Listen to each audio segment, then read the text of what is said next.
Hello po, good evening sa inyong lahat. I-share ko po sa inyo itong aking cheesy bite pizza. Ayan, simple lang po yung ingredients natin. Ito po yung ingredients ko. Lahat po ng takal nito at sukat ilalagay ko sa description box natin at sa screen. Ito po ay all-purpose flour.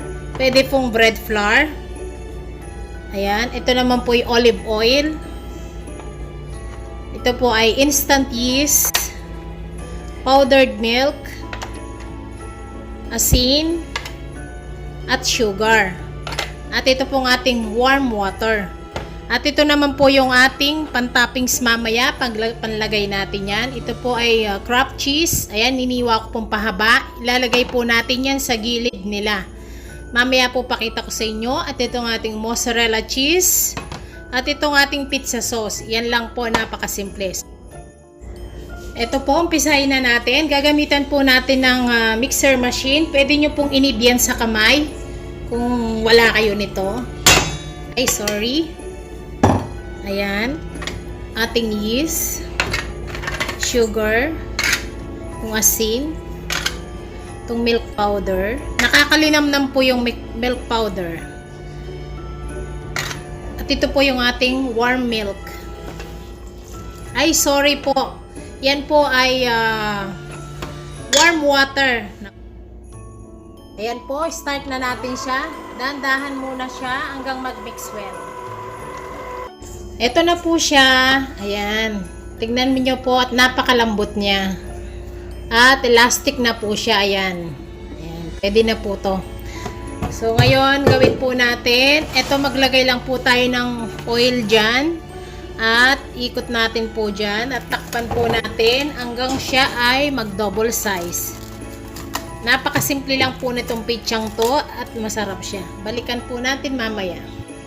Ito na po yung ating dough. Ayan, double size na yan. 2 glass lang po kasi yan kaya hindi siya gano'ng marami. So, ang gagawin po natin dyan ay ipa-flat po natin siya dito sa ating lalagyan ng pizza. Okay? Lalaparin lang po natin siya. Ayan po, pag malapad na po siyang ganito, i-push nyo lang po siya sa kamay nyo hanggang mapuno yung lalagyan nyo ng pizza. So, ang gagawin po natin yan, ito yung ating Kraft cheese. Ilagay po natin dito yan. Po, ang gagawin po natin yan ay isasara natin yan dito. Ganyan. Diinan nyo po rito yung hindi lalabas yung cheese natin.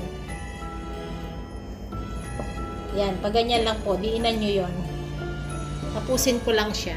Pag nasarado na po natin na ganito, ganyanin nyo lang po yan sa dariri ninyo.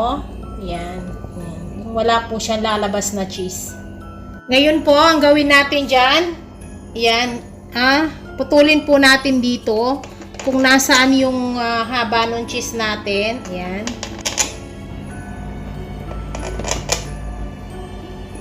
Ayan po. Pag naputol na natin siya, gawin po, ayan, dito po yung pinagputulan ng cheese yan. Ayan dyan.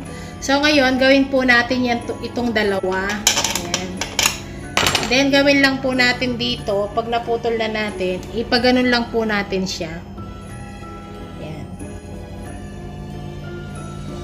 Gawin natin to, ganyan, putulin natin.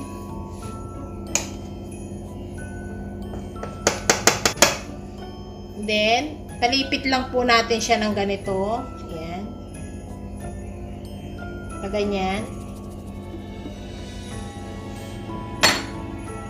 Ayan po.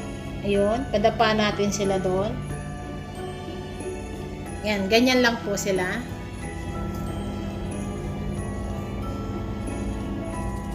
Ito na po sila. Ayan. Pag ganyan lang po, oh. Ayan. Medyo hiwa-hiwalay nyo po sila ng konti dyan. Ayan. At tusukin lang natin ito ng tinidor. Ayan. And then, ito po yung ating pizza sauce. Nilagyan ko siya ng konting chili flakes para mas lalo siyang masarap at konting cumin.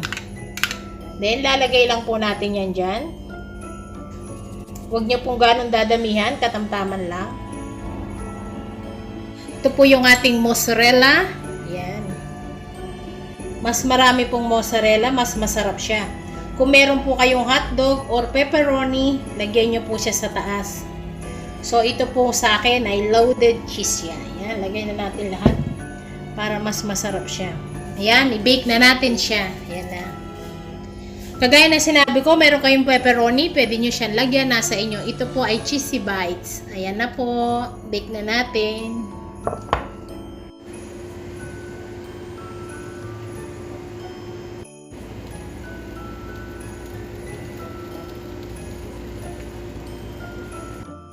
Ito na po yung ating cheesy bite. Ayan, luto na. Ito po yung butter.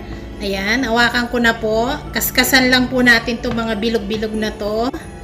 Ayan, haba po silang mainit para lalo pong masarap yung inyong cheesy bites pizza. Ayan, ala Pizza Hut.